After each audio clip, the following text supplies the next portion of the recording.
Majestade, aqui estão os capitães que haveis mandado chamar. Entrai. Mandei-vos chamar para vos encarregar de uma jornada que tenciono mandar fazer do descobrimento das Índias, na qual, haveis de entender, o peso de tamanho negócio não consiste nem na despesa que nele possamos fazer, nem nos riscos que nisso se aventure, senão ao serviço de Deus Nosso Senhor. Majestade, muito me apraz ouvir das vossas sábias palavras uma decisão que já há muito tardava e me levava muito descrente com os murmúrios do velho do Restelo. Meu bom Gama, já te esqueceste que a primeira qualidade da virtude é a prudência? Houve muitos e diversos votos, e os mais foram que a Índia não se devia descobrir. Porque além de trazer consigo muitas obrigações, por ser estado muito remoto de conquistar e conservar, debilitaria tanto as forças do reino que este ficaria sem as necessárias para a sua conservação. Majestade, a glória de Deus é ocultar uma coisa, mas a glória do rei é descobri-la. Não me esquecereis que demasiado para o Ocidente é Oriente. O Mare Nostrum quebrará todas as correntes e revelará uma terra imensa e desvendará novos mundos. Mas quanto mais sendo descoberta, podia trazer a este reino novos competidores, do qual já tínhamos experiência no que se moveu com o rei Dom Fernando de Castela sobre os descobrimentos das Antilhas, chegando a tanto que viéramos a dividir o mundo em duas partes iguais, para melhor o poder descobrir e conquistar. Mas, senhor meu rei, os tratados não se acordam, impõem-se. Tendes razão, pois ao lado dessas opiniões que eu considero negativas e que se limitam a defender o status quo acordado em Tordesilhas, acabou por se impor uma não outra corrente oposta de que eu, vosso rei, já partilhava. Na tradição do meu tio Dom Henrique e do meu pai Dom Fernando, sou de decidir que apressem os regimentos feitos e rumem às Índias, terra de Preste João. Majestade, dilatarei por toda a parte o reino de Portugal e trarei o fruto que compensará tanta despesa. Em boa hora, Deus dará os meios que convirão a bem do Estado, do reino de Portugal e dos Algarves. Senhores capitães, estou cônscio que nosso Senhor Jesus Cristo não vos abandonará às mercês terrenas. E se, por sua vontade, vos levar para junto dele, que vos conceda a remissão plenária de todos os vossos pecados, de acordo com a bula do Papa Alessandro VI, cum caríssimos eximiae devociones. Amém. Senhor Vasco da Gama, faço de ti capitão-mor da primeira esquadra dos mares das Índias, por seres um homem avisado, de bom saber e de grande ânimo para todos os bons feitos. Majestade, serei eu digno de toda a honra e confiança que em mim haveis depositado? Vinde.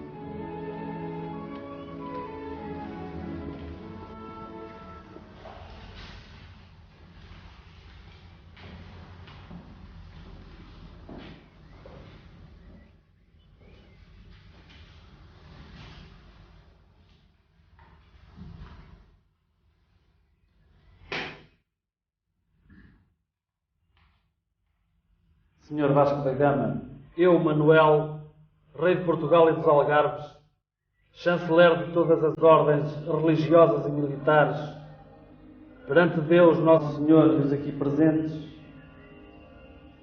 te faço cavaleiro da muito nobre ordem de Nosso Senhor Jesus.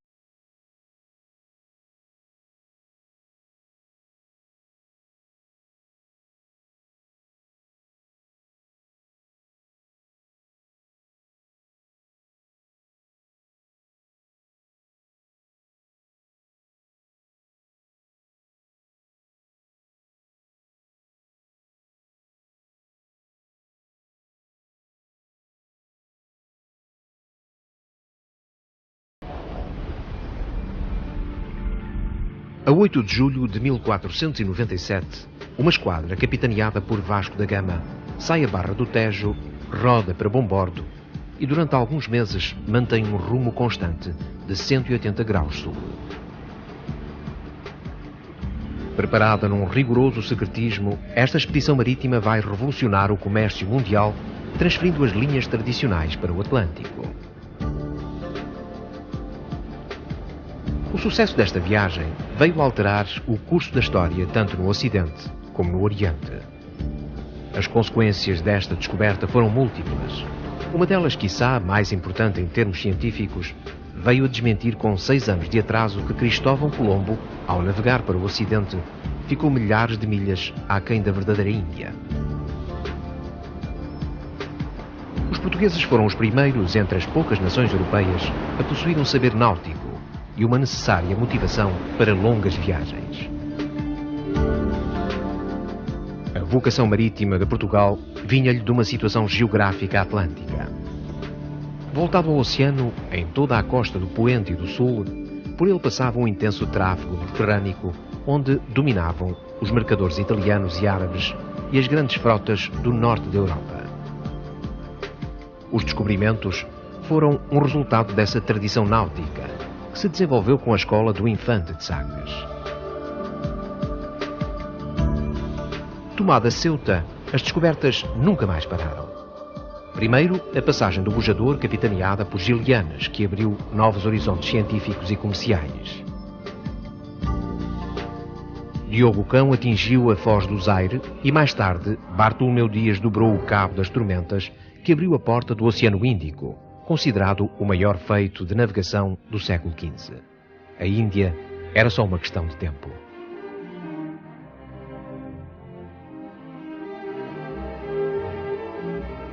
Dom João II praticava uma política assente nos conhecimentos adquiridos noutras viagens.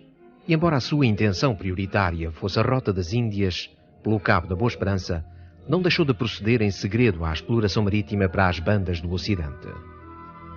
Para evitar conflitos, os reis ibéricos firmaram os tratados das Alcáçovas e de Tordesilhas. A terra foi dividida ao longo de um meridiano que passava a 370 léguas a ocidente de Cabo Verde.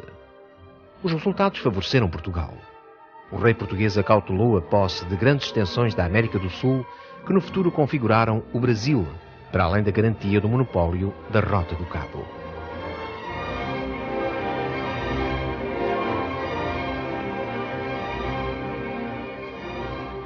O rei Dom João II teve a desventura de não ver as naus rumo à Índia. A morte colheu-o um ano antes, quando o seu grande sonho estava prestes a realizar-se. A armada, capitaneada por Vasco da Gama, deixa Lisboa com um saber de experiência feito. Aproveitando os conhecimentos náuticos de viagens anteriores, a esquadra foi composta por um novo tipo de embarcações, de bojo saliente, com castelos de proa e popa, que apresentavam nas suas guaritas as famosas bombardas. Estas, com o seu estrondo e poder explosivo, foram de grande utilidade nas muitas ciladas que os portugueses sofreram durante a navegação no Índico.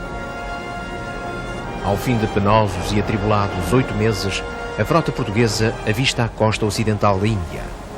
Durante 2 dias, Vasco da Gama percorreu a costa Malabar em busca de uma boa baía, Calicut.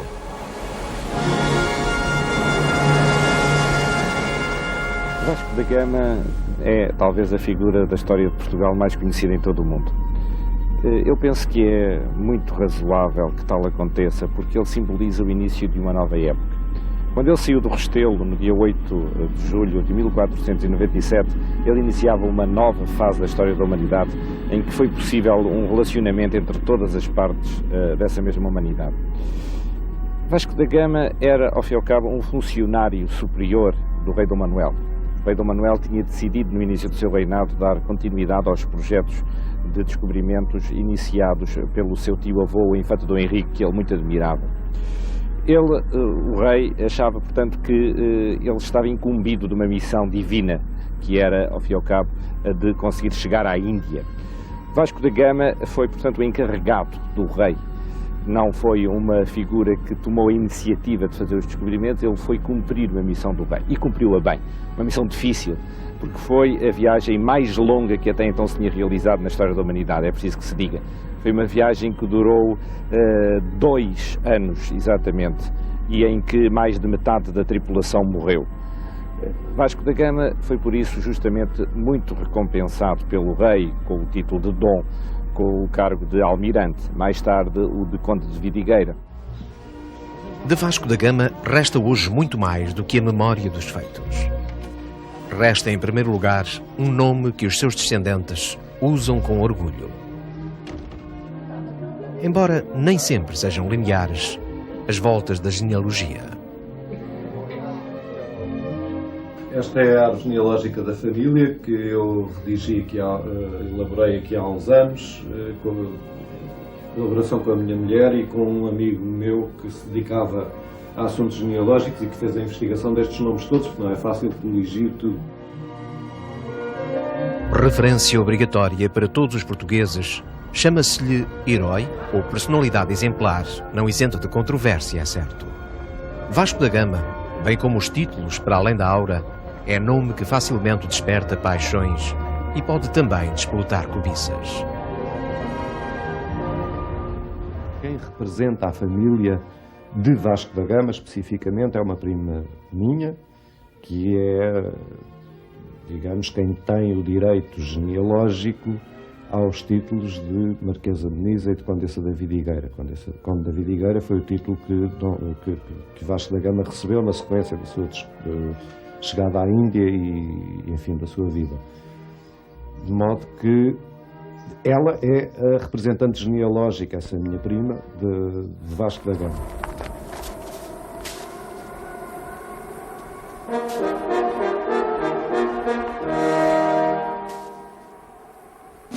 As riquezas e os títulos que as viagens à Índia renderam ao almirante não impediram que, a dado passo, as relações com o rei Dom Manuel se tornassem menos boas. Em 1507, por ordem régia, Vasco da Gama e a sua família receberam ordem de abandonar Sines, ordem que contrariava uma promessa de doação datada de 1499.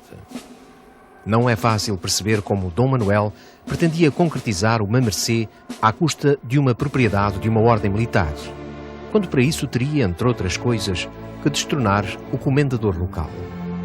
O que é certo é que a promessa não chegou a cumprir-se, embora tenham sido muitos os benefícios atribuídos ao navegador, que logo em 1508 é autorizado a comprar a alcaidaria mor de Vila Franca de Xira.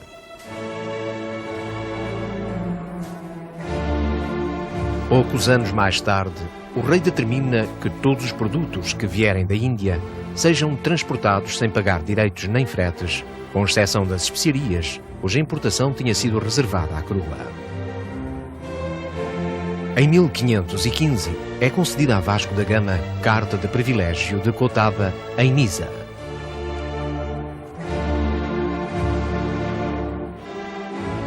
No mesmo ano, Dom Manuel dá-lhe mercê de uma tença de 60.000 reais anuais como almirante da Índia.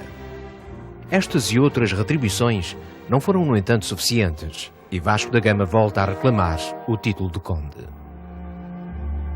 Em dezembro desse ano, o rei doa a Vasco da Gama as vilas de Vidigueira e de Frades e na posse concede-lhe o título. Aos 29 dias do mês de dezembro, em que se começa o ano do nascimento de Nosso Senhor Jesus Cristo de 1520 anos, em a Vila da Vidigueira, na Casa da Câmara e Variação, sendo chamado... Vasco da Gama recebe, entretanto, outros alvarás complementares e no ano seguinte é notória a ostentação da família, por altura do casamento da infanta Dona Beatriz com o Duque de Saboia.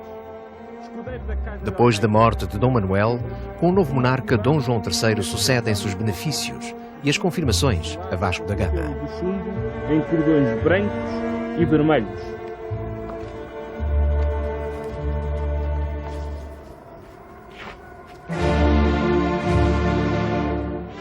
Rendimentos de ancoragens antecipam acrescentamentos às rendas das praças conquistadas no Oriente. Em 1524 é nomeado governador da Índia e autorizado a fazer pleno uso do título de almirante. Poucos dias antes, o rei tinha-lhe garantido a sucessão do título de conde da Vidigueira na pessoa do seu herdeiro. Na minha família, como em quase todas, penso eu, volto a dizer que uns sabem, outros não, houve realmente de tudo. Houve gente que se distinguiu pela positiva, houve gente também que se distinguiu pela negativa. Eu tenho um trisavô que espatifou uma enorme fortuna acumulada ao longo de várias gerações e através de uma hábil política de casamentos empreendida pela família até ele, herdou, dizem, enfim, um pouco lendariamente, que ele herdou 7 fortunas, entre mãe, tias, do lado da mãe, do lado do pai, herdou 7 fortunas e as 7 fortunas espatifou numa só geração, portanto, esse distinguiu-se ter-se-á distinguido pela negativa. Muitos outros distinguiram-se pela positiva, outros distinguiram-se de uma forma polémica, o Marquês de Pombal, de quem eu sou descendente por 2 lados, quer a minha mãe, quer o meu pai são descendentes de Marquês de Pombal. É uma figura controversa, polémica, que se distinguiu quer pela positiva, quer pela negativa, não deixou de ser uma figura histórica. Se se refere à descendência, à linhagem direta do Vasco da Gama, eu diria que se distinguiu o quinto conde da Vidigueira, que foi feito primeiro Marquês de Nisa, colaborou com Dom João IV na consolidação da restauração da independência de Portugal, uma vez mais Portugal, e que foi embaixador em França, que era um posto diplomático extremamente importante para ajudar à consolidação da nossa independência. Não eram só as armas que resolviam o problema.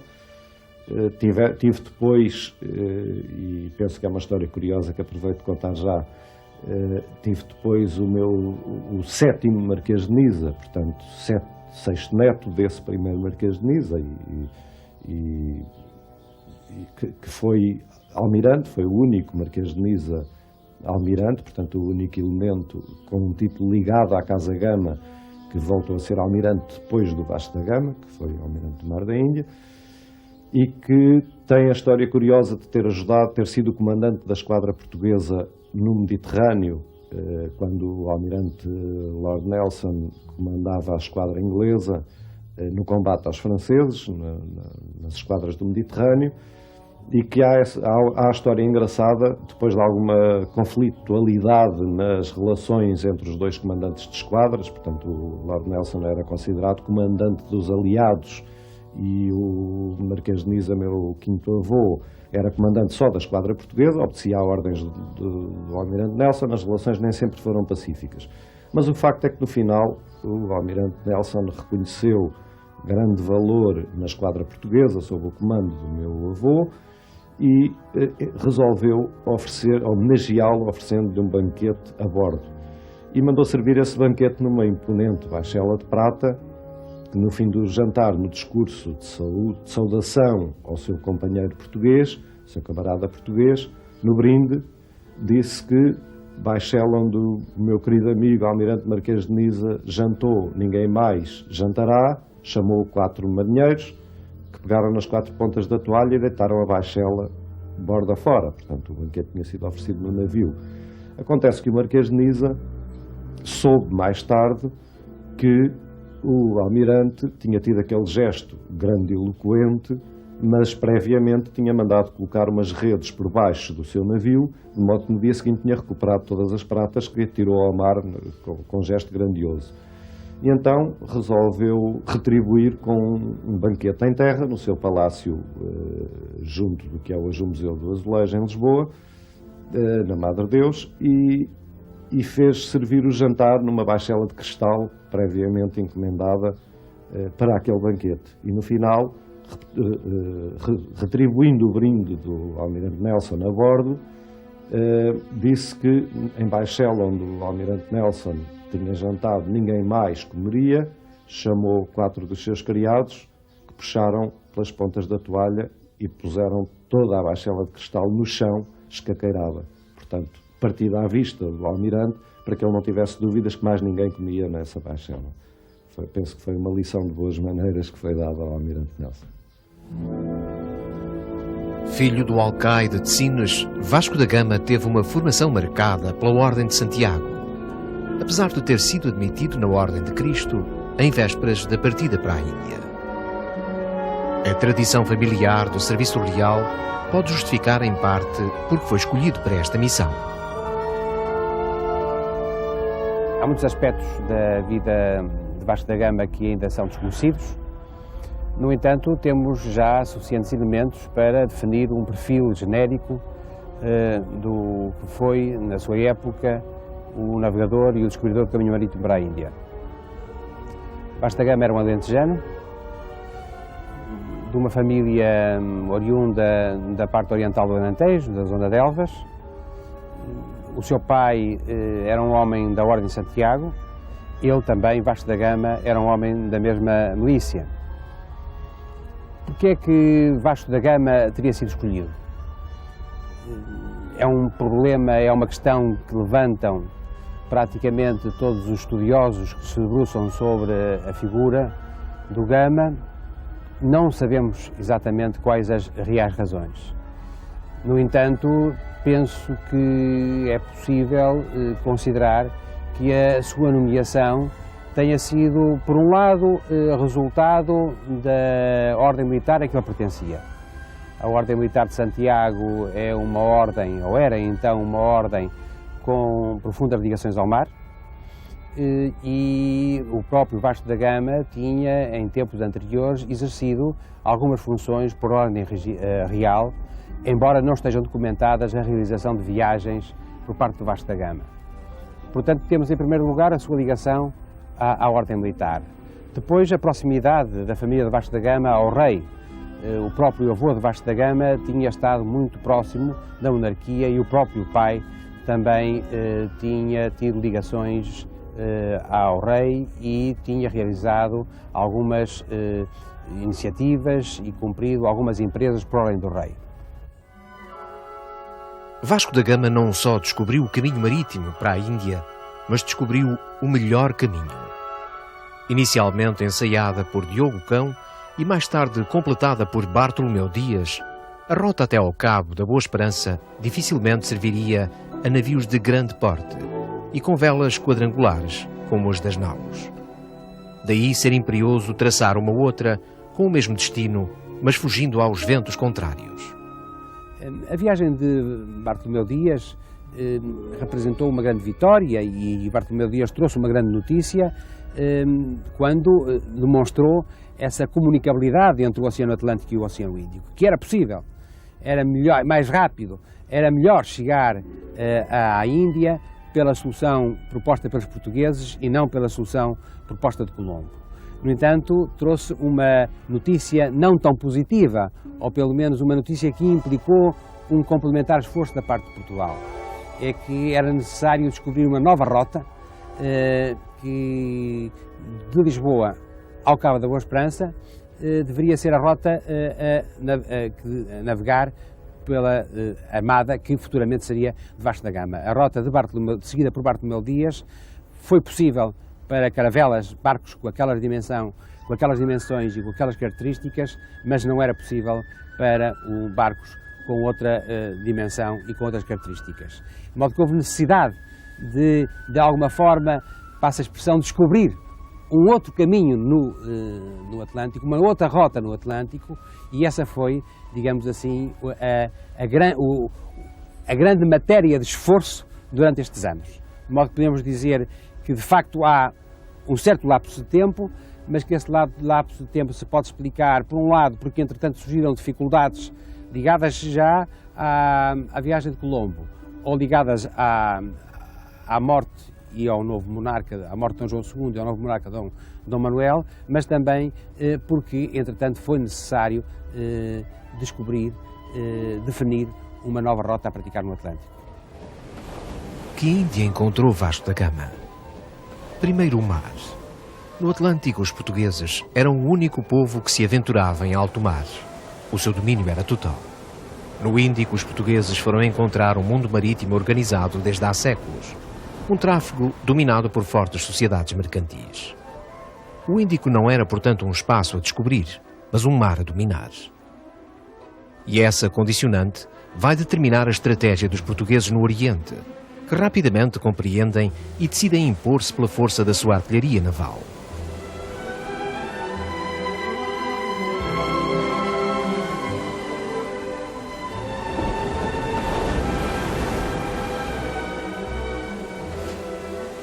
Portugal quer ter o domínio total do Índico, quer ter o monopólio do comércio das especiarias e demais produtos exóticos com o Ocidente. quer desviar para a Rota do Cabo as redes mercantis, que até à chegada de Vasco da Gama à Índia utilizavam o Golfo Pérsico.